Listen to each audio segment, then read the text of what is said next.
Strengths, weaknesses, opportunities, and threats. What characteristics do the Panthers' first round opponents possibly have? We're going to discuss that more next here on the Locked On Florida Panthers podcast.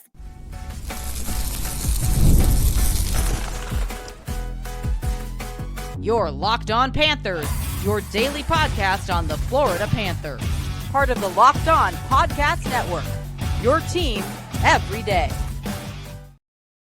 And welcome into this Thursday, April 10th edition of the Locked On Florida Panthers podcast, part of the Locked On Podcast Network, where it is your team every day. Thank you for making the Locked On Florida Panthers podcast your first listen of the day. I'm Armando Velez from the Hockey News. So you can follow me on X and Blue Sky at Monoman12. Follow the show account on X and Instagram at LO_FLA Panthers and on Blue Sky at LOFLA Panthers. You can follow the podcast anywhere you listen to podcasts and on YouTube. Subscribe to the channel. If you're on the YouTube channel, make sure to press that like button down below. And shout out to the everydayers who come back here and get your daily Florida Panthers fix. So, Panther fans, grateful to be back here once again on the show to discuss everything in the world of the Florida Panthers. The Florida Panthers do have 4 regular season games left, but we are going to prepare for the postseason. It's not really going to be much of game previews for the rest of the regular season. So for today's show, we are going to discuss the SWOT analysis for the Panthers' 2 possible first-round opponents in possibly the Toronto Maple Leafs or the Tampa Bay Lightning. And then in the third segment, we are going to discuss Jesper Boqvist being nominated for the Masterton Trophy and also preview the second round of the CHL playoffs and the Frozen Four tonight from St. Louis.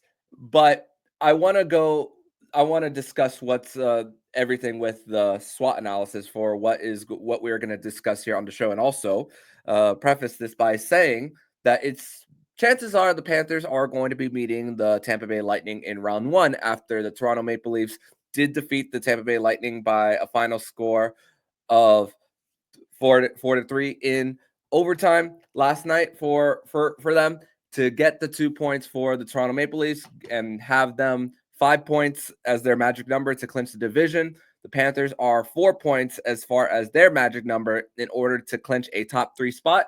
So almost locked into their spot. So I want to discuss more about what a SWOT analysis is and discuss all the factors that come with the SWOT analysis and how it's is broken down. So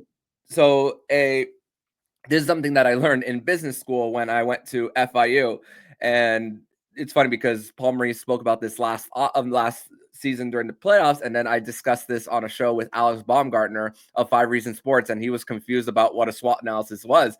And then I put out a poll on X asking, do you know what a SWOT analysis is? And it was literally 50-50 for the poll. So let me discuss the definition of what a SWOT analysis is. This is what it is. It's a decision-making technique that identifies the strengths, weaknesses, opportunities, and threat of an organization or project. The SWOT analysis evaluates a strategic position of organization and is often used as a preliminary stages of decision-making process to identify the internal and external factors that are favorable and unfavorable to achieving goals. So, gonna use a little bit of a screen share here on the show to give you guys on the YouTube of what the 4 categories of strength, weaknesses, opportunities, and threats. And strengths and weaknesses are more of the internal origins of when you're facing a challenge for decision making. In this case, it's a playoff matchup for the Florida Panthers against one of the Tampa Bay Lightning or the Toronto Maple Leafs. And then opportunities and threats are external things that could prevent or help out the Florida Panthers in the case of trying to move on to the next round for them and advance in the Stanley Cup playoffs. But let's start with the Toronto Maple Leafs, the least likely of the matchups for the first round. But hey, this is an opportunity for the Panthers this is an opportunity for us to break it down in case they do meet in round number 2, or in the case that Toronto falls off for the rest of the regular season and Tampa Bay ends up winning the division for them. So strengths for the Florida Panthers and let's go over some of the things for the Panthers here against the Leafs. 3-1-0 against them in the regular season series. Very favorable matchup for them. I mean, it's funny because Toronto is swept the Tampa Bay Lightning, but then they got swept by the Ottawa Senators. So a Battle of Ontario for them is looking more likely. And Leaf fans have been very vocal about how scared they are to face a team like the Ottawa Senators for them. But for them, for the strengths for the Florida Panthers, forechecking style has been a major advantage consistently in pinning the Toronto Maple Leafs in their own end, and their goaltenders consistently being under siege and them keeping them in games. Anthony Stolarz starting the first three matchups of this one for the Leafs, and then Joseph Woll getting the start on Tuesday when they faced off against the Panthers and ultimately ended up losing in regulation. But the Panthers have been deep into the Toronto Maple Leafs, and 60% Corsi for percentage, shots for percentage has been just under 55%. And even though they are a -1 in the goals for at 5-on-5 for them, the Panthers have had the special teams advantage here with five power play goals of 11 to 1 of 9 for the Toronto Maple Leafs. And even their net PK percentage for the Panthers is at 100 due to the Panthers having a shorthanded goal in the season series. And there hasn't been a single game throughout this season series that the Florida Panthers have been outshot. And I will give the strength for the Panthers in the bottom six for them, especially if we see a third line of Marchand, Lundell, and Lucieranen, who are at a 68% expected goals percentage for them in 4 games played, and really starting to crank it up and enforcing their will. And it hasn't necessarily resulted in goals in the back of the opponent's net, but they are not giving much on their end. And these guys are 3 defensively responsible guys who you could also plug in on the penalty kill. And also for the Toronto Maple Leafs, for them, their third line of Scott Laughton, Max Domi, and Kelly Yarncrook, their expected goals percentage is at a 36%. And Scott Laughton was a guy who was brought in to be that hard-nosed center for the bottom 6, and he's not even playing center for the Toronto Maple Leafs after they traded from the Philadelphia Flyers, giving up a first-round picks. And the thing is, they're having a hard time trying to see his fit. And the thing is, he has a year left of term when they're already going to be pretty squeezed when it comes to their cap situation coming up this summer for Mitch Marner and even what's going on with Matthew Nyes. Weaknesses for the Panthers against the Leafs here. Again, these are internal factors for strengths and weaknesses. Is the significant drop-off between one goalie to the next for the Panthers. The significant drop-off from Sergei Bobrovsky to Vitek Vanacek. 5 great periods for Vitek Vanacek, but it really hasn't been the most encouraging play after the blown lead on Long Island for the Panthers there. But at the same time, I'll take Sergei Bobrovsky over Anthony Stolarz and Joseph Woll any day of the week. And it's less likely that if things go wrong for the Florida Panthers, that they will switch goaltenders, and chances are that the Leafs are more likely quicker to switch the goaltender if things do go wrong, especially if the Panthers do get a game and they put something like 5+ goals, because there's still questions on who the number 1 is for them. And there's no question about their talent level, especially Joseph Woll, who's more of the technically sound goaltender, while Anthony Stolarz is more of a guy who uses his size to his advantage.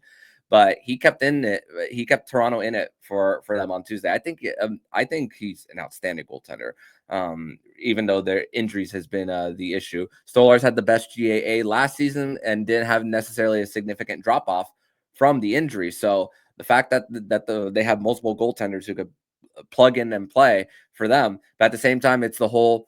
If you have more than one goaltender, do you have really any? That's the big question. And for the Panthers, they had I would say the weakness, the not necessarily the weakness for them in the case of defensemen running a blue line, but the fact that they have 5 forwards on a power play who can score, which they are top 5 in the league in power play percentage, and Mitch Marner is used as the guy at the blue line for him. Their power play is ranked 5th, but went 1 of 9 in the season series against the Panthers, and that could maybe be an advantage for the Panthers. But the thing is, the weakness for the Toronto Maple Leafs here for them is the fact that two guys who could run a blue line, and OEL and Morgan Riley are on power play too, and they could be plugged in out in the top unit at any time. We saw that what Paul Maurice used for Oliver Ekman-Larsson in Game 5 when things started to go wrong and Brandon Montour was turning the puck over at the wrong times in the Stanley Cup final for them. Seth Jones is, in my opinion, is still going to be on the power play 1, even with the healthy Ekblad, and I like his ability to protect the puck at the blue line, and we saw that even in one of the games, the first away game against the Toronto Maple Leafs here. And for the Panthers here, there's only going to be shuffling of the decks because of the suspension of Ekblad and with Kulkov's injury. Morgan Riley and Brandon Carlo. Morgan Riley has struggled with the Craig Brewer system, but I do think that ever since Brandon Carlo has come into the mix, that was really that has been a top pair for them that has really improved since the trade deadline. So that's another thing for how they're honing in on their game as the season has gone along for them. Opportunities for the Panthers here is the lack of pressure, and it could create more freedom for them to comfortably play the game that they know has been proven to be successful. On one of the squad shows, I was asked is there pressure for the Panthers to actually win the Stanley Cup again? And if there's any pressure for the Panthers to win, it's all internal, and it's not on the national level for them to do it again, because people are not necessarily writing them off, but they're like, okay, we've seen it. If they do it, cool. If they don't, people understand about the long playoff runs for them and that it could be so taxing for them. And the threats for this is this one was tough to come up with, not gonna lie, and it's having to start on the road to travel to the media circus that is Toronto. But it could also be in a situation. But at the same time, we've seen in a situation where the Panthers have gone into Toronto and win the first 2 games like they did in the series in 2023. And like we said with bottom 6 for the Panthers here, how it's a strength. That was at the time when the bottom 6 was, for the third line for them, was Anton Lundell, Sam Reinhart, and Eetu Luostarinen. And that was the line that stole the show, especially in Game 2 of that playoff series. And then the threat is the pounding of the chest from the Toronto media of them being the mecca of hockey, taking down the champs. And to think that the tweets from the Toronto media when they came down to South Florida about the late arriving crowd after some storms and crashes on the Sawgrass Expressway, and just the fact that it's trying so hard, it's trying too hard to fit a narrative on how hockey doesn't belong here. But hey, it's just it's constantly some battles that we are trying to fight in order to make this to market this as an actual hockey market. So, and the threat is externally for the Leafs in their pursuit of trying to go on a deep playoff run is just the fact of Marner's contract coming up, and also the threat of the fact that Matthew Knies could be offered an offer sheet this summer after everything that's happened with the St. Louis Blues and their offer sheets, which and this could be the summer of offer sheets as Matthew Knies is an RFA this coming summer. But we're going to transition over to segment number 2, where we are going to discuss the SWOT analysis for the Tampa Bay Lightning, which is a possible first round opponent for the Panthers here. We are going to discuss that more next here on the Locked On Florida Panthers podcast. Do you have trouble sleeping? If so, you're not alone. That used to be me, lacking rest, tossing and turning. I was late for meetings. I never felt like myself. That's until I found Bare Mattress. Bare Mattress and their sleep recovery technology helped me fall asleep faster, as well as enjoy deeper sleeps. I felt like myself again, and you can too. Bare Mattress knows that every sleeper is different. That's why they have their sleep quiz on their website that finds you your perfect match. As a side sleeper, I matched with the Elite Hybrid mattress, and I've been telling everyone in my life they have to try Bare Mattress risk-free. You can sleep on your Bare Mattress up to 120 nights, and if you're not getting the best sleep of your life, you can get it refunded. They'll pick it up with absolutely no hassle. So go to bearmattress.com and use my promo code LOCKEDONNHL at checkout to get 40% off site-wide. This offer is not available anywhere else. You have to use my promo code on the very last page of checkout to get this discount. That's bearmattress.com. Use my promo code LOCKEDONNHL for 40% off site-wide. Bearmattress.com, promo code LOCKEDONNHL. Segment 2 here on this Thursday, April 10th edition of the Locked On Florida Panthers podcast. Thank you once again for making the Locked On Florida Panthers podcast your first listen of the day. So let's go over the SWOT analysis for the Panthers against the Tampa Bay Lightning. And some of the strengths that the Panthers do have over Tampa Bay is the fact that their blue line, Tampa Bay's, has less playoff experience than the Florida Panthers. Yes, we know the factors of Aaron Ekblad not coming back until game 3 of the postseason, and chances are it's going to be at home against the Lightning at Amerant Bank Arena. And just want to let you guys know that if it is a Battle of Florida, prepare for it to start on the Sunday instead of the Saturday. If it were to start on the Saturday, obviously the Sportsnet wants to put the Leafs on Saturday night on Hockey Night in Canada. So chances are that a Battle of Ontario, if that's the case, that's going to be the Saturday night matchup for them. But the blue line for the Tampa Bay Lightning, Nick Perbix is only in year 3 of the NHL, has never been in a postseason series. Emil Lilleberg, 24 years old, in year 2, and then the first playoffs for J.J. Mosier. He was part of that trade that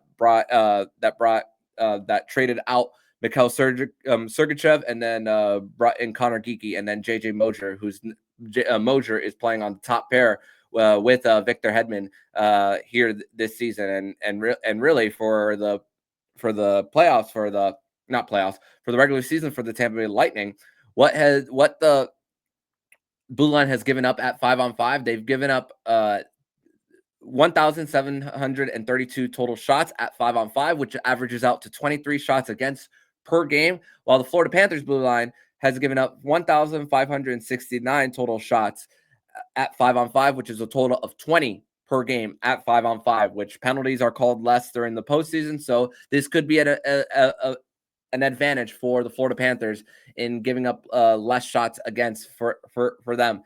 And the thing is, when you have a superstar goaltender in Andrei Vasilevsky, he's gonna really save the bacon of a lot of his players at times, and especially last season when that blue line was thin, and for Tampa Bay, they bringing back a key piece in Ryan McDonough, and it's going to be really key for the Panthers as far as like protecting the house and also with their net front battles along the corners.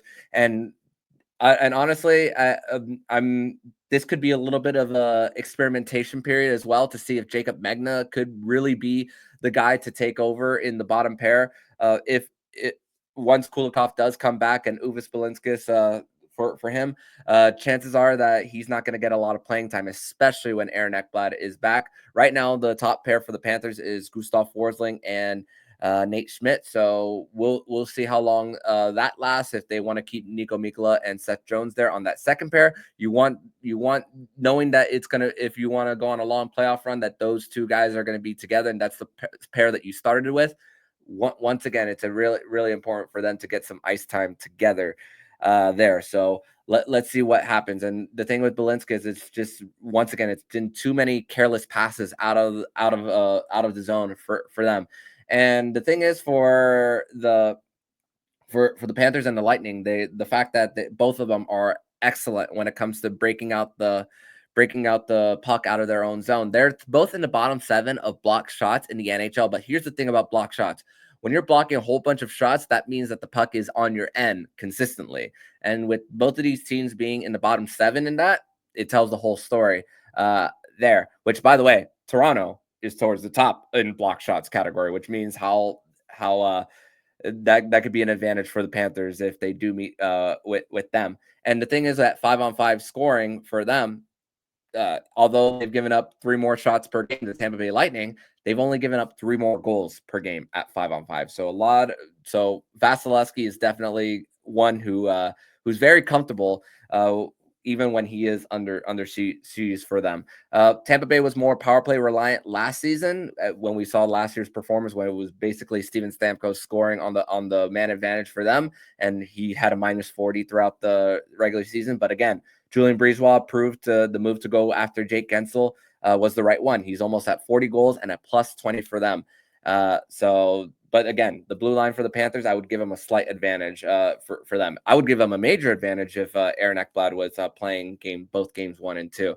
The weaknesses for the Panthers is better finishing for Tampa Bay over the Florida Panthers here. And Tampa Bay has really turned a corner here. Kucherov is still running at an Art Ross race, battling with Nathan McKinnon. Anthony Cirelli is one who can match up against the opposition's top line. And the thing is that the fact that they're going to have last change to start the playoffs for them, that's also a strength for Tampa Bay, a weakness for the Panthers going up against them, even though they do have the likes of an Alexander Barkov and a Sam Bennett. And the thing is, they're not, like I said in the for strengths, weaknesses for the Tampa Bay Lightning, the fact that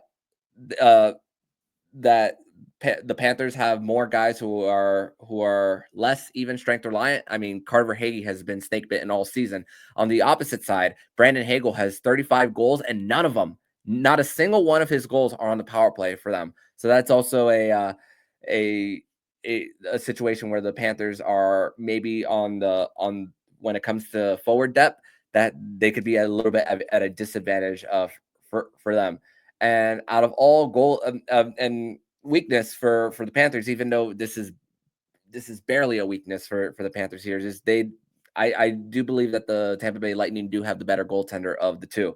Of all the goalies with 30 wins,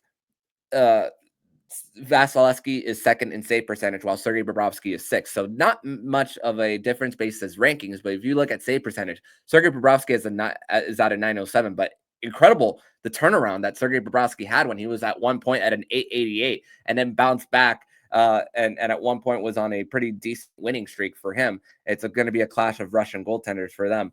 I do think that the third line for them is a push for them with them having some Stanley Cup experience. And Oliver Bjorkstrand, he's been in the league for almost 10 years, and he's been on small runs, not necessarily an Eastern Conference final run, but he's no spring chicken here in the NHL. And the same thing with the Panthers and Nico Sturm, who maybe he could be returning to the lineup on Thursday night against Detroit. But Nico Sturm is just such an important piece for the PK, and just it's going to be important for D-zone draws, especially when they're on the PK for them.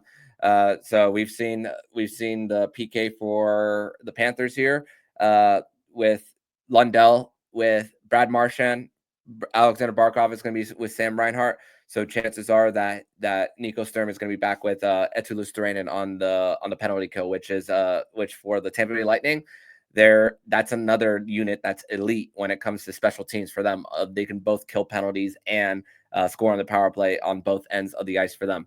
Opportunities for the Panthers. Once again, these are external factors and related to the environment for them. Battle of Florida on display. 5 years that a Florida team has been the representative in the Stanley Cup final. Both of these teams are great at the same time. So it's a true rivalry, unlike what the NBA rivalry, quote unquote rivalry of the Miami Heat and the Orlando Magic. They haven't been great at the same time. And it's been purely dominated by the Miami Heat as far as the all-time season series and more championships to show for them. But with the Florida Panthers and the Tampa Bay Lightning, it's been just not necessarily back and forth, but it's just been three stretches for the Tampa Bay Lightning, with two of those playoff series wins against the Florida Panthers, and then the Florida Panthers finally getting over the hump last season in defeating the Tampa Bay Lightning in 5 games last season.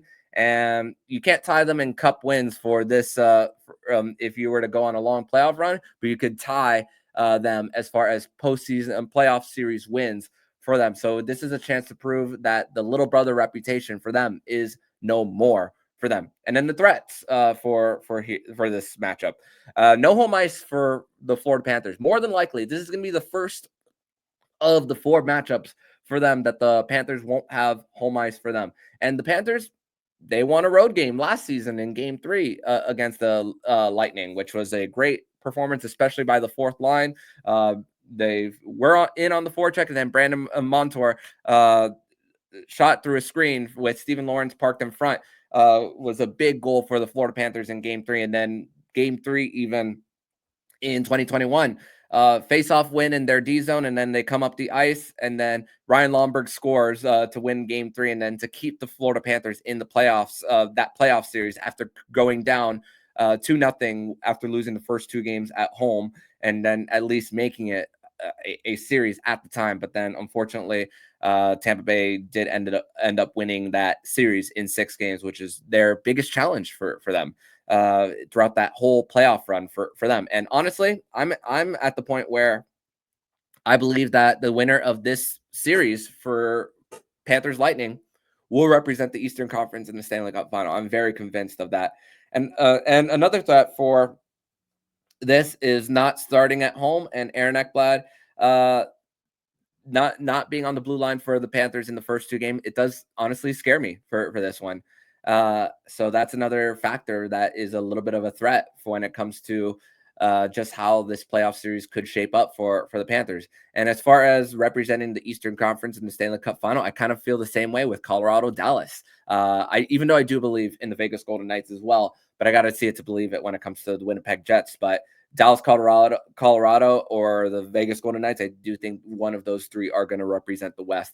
But then when you think about the reputation for the Toronto Maple Leafs and just how they play down to their not necessarily play down to their competition, but when the going gets tough, the tough gets going for the Leafs, and the fact that the Panthers and the Lightning have been there for multiple years, and how Tampa Bay has retooled their roster, and the fact that the Panthers are when it even in the regular season, when it comes to opponents in the last 2 years that they face, they've shown up multiple times. But everything starts fresh when it comes to a playoff series. So no predictions right now if a series were to start today for these two teams. But that is the SWOT analysis for this playoff series.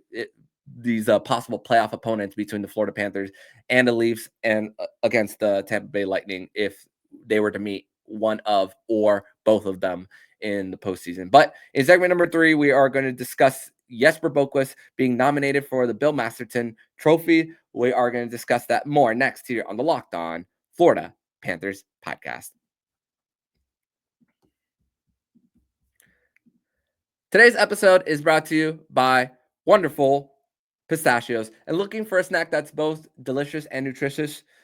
Crack into a good source of protein with Wonderful Pistachios. Wonderful Pistachios is one of the highest protein nuts. Each 1 ounce serving has 6 grams of protein, give you 10% of your daily value. Plus, they're packed with fiber and better for you unsaturated fats to help you keep you feeling fuller longer. Personally, I love the no shells variety. It's the perfect grab and go snack for busy days, whether I'm snacking at my desk, on a road trip, or just need a quick protein boost. They're always my go-to. And if you love cracking open every shell for that satisfying crunch, the in-shell options are a classic favorite. Get snacking and cracking with the snack that packs a protein punch. Visit wonderfulpistachios.com to learn more.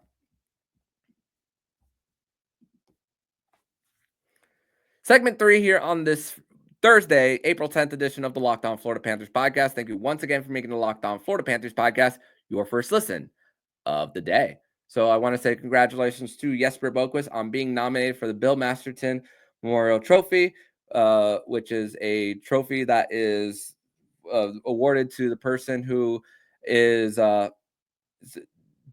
shows perseverance and dedication to hockey. It's mostly to players who have had some downturns in their career and have persevered and made their way back up. It's kind of like a comeback player of the year type of award for them. And some of it's funny because he's the Florida Panthers now nomination, but it's funny because when you think about who is this is one of those weird awards where it's like who's more deserving and who's not, because there's so many players who go through their own individual struggles, whether it's on or off the ice. Like, for example, Mike Riley is the New York Islanders representative, and he was going through a heart condition earlier this year, and thankfully he's back on the ice for the Islanders. He was the nominee for them, and he went through a little bit of a down right before he went back up. Gabriel Landeskog for the Colorado Avalanche, who's now on a conditioning stint with their AHL affiliate in the Colorado Eagles. He's going to be making his way and possibly going to be in game one for the Stanley Cup playoffs when they take on the Dallas Stars, which they're going to be without Miro Heiskanen. So that looks like I would take Colorado in that playoff series, even though they don't have home ice advantage for them. And then the Columbus Blue Jackets representative in Sean Monahan for him. dealt with a lot of injuries, adversity with the whole death of Johnny Gaudreau, and then him being a big leader and also getting hurt for a big part of the season and coming back for him. But Jesper Boqvist, a great story with the good amount of time in the AHL and then rewarded with a contract, even if he's not part of the playoffs for the Panthers here in this specific postseason run for them, which what we're hoping is a long run. There's continuity in the roster for them. So that's a great thing about this. And that I'm just happy for him that he's now rewarded with at least some term and some financial security for them. So that's another thing that I'm definitely very happy about for him when it comes to that. So I do want to give a little bit of a CHL playoff update and Frozen Four. So Hunter St. Martin and the Medicine Hat Tigers are now in the second round after defeating the Swift Current Broncos in 5 games, and now will face the Prince Albert Raiders starting on Saturday, who eliminated Grayson Sachin and the Edmonton Oil Kings in 7 games. Luke Coughlin and Rimouski Oceanic starts their round 2 matchup on Friday. And as far as the Frozen Four, Jack Devine and Denver University take on Western Michigan at 5 p.m. on ESPN2, which once again, the Frozen Four is in St. Louis this year, while Penn State, their first trip to the Frozen Four, will be taking on the powerhouse of Boston University at 8:30. Once again, that is on ESPN2, while the final will be broadcasted at 7:30 Eastern on Saturday night from St. Louis. So I do want to end the show by discussing two people that we lost in the hockey world this week, with one of them, first one being Greg Millen, who we heard the news on Monday about his passing. Played for 6 NHL teams from 1978 to 1991, 5 games with the Canadian national team, and big part of Hockey Night in Canada's coverage for them. So unfortunately passed the age of 67 for him. And then Ray Shero was a big part of constructing the Penguins championship teams. He didn't necessarily draft Sidney Crosby, but he was a key piece to building that team around, including trade deadline deals for current Wild GM Bill Guerin, which that trade deadline deal in 2009 was a big difference between them winning the Stanley Cup. He did trade for Marian Hossa, even though he didn't win the cup with the Pittsburgh Penguins. He was a major part of those contending years. His dad, Fred Shero,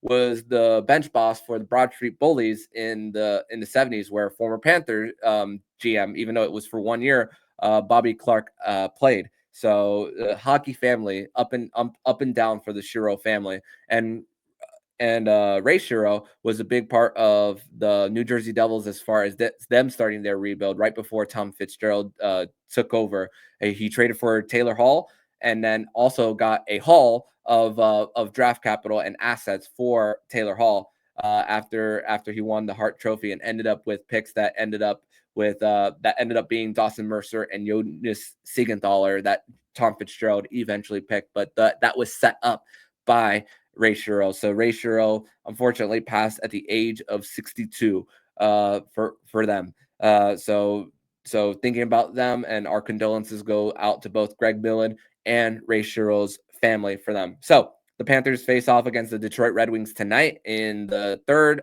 and final matchup in the regular season for the Florida Panthers. This is an opportunity for the Panthers to get their game right. Although they can't necessarily move in the standings, this is an opportunity, even though the Panthers did see the Detroit Red Wings on Sunday. Got to be encouraged by how they played in the first period with a depleted lineup for them, with 9 guys on that lineup that are likely not going to be playing playoff hockey. But I may have changed my tune as far as one player who might be playing with a fully healthy lineup in Jesse Puljujärvi, based on size, how well he forechecks. It's a right-handed shot forward for him. So I might have changed my tune as far as possibly the Florida Panthers bringing him in as far as being in the lineup for the postseason. So I'm looking at Jacob Megna and I'm looking at Jesse Puljujärvi as how well their game fares in these last 4 games of the regular season. So Panthers Red Wings tonight for a chance to avoid a sweep of the season series.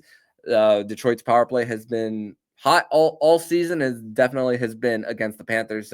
So maybe an opportunity to also get their PK and going in the right direction against them, even though it's a team that is not going to be making the postseason for him. And we'll be back on tonight's edition of the show to break this down on a post-game edition with Nick Fairbanks on another edition of Fairbanks Friday. So make sure you come back then. But in the meantime, if you like what you're hearing, please subscribe to the podcast to be notified every single time the Locked On Florida Panthers podcast jumps into your podcast feed. Don't forget to also subscribe to the other shows on the Locked On NHL Network, including Locked On NHL, Locked On Fantasy Hockey, Flip Livingstone and Steel Rodent, and Locked On NHL Prospects. Thank you once again for making the Locked On Florida Panthers podcast your first listen of the day. So I'm Armando Velez, signing off. And you've been listening to Locked On Florida Panthers podcast, part of the Locked On Podcast Network, where it's your team every day.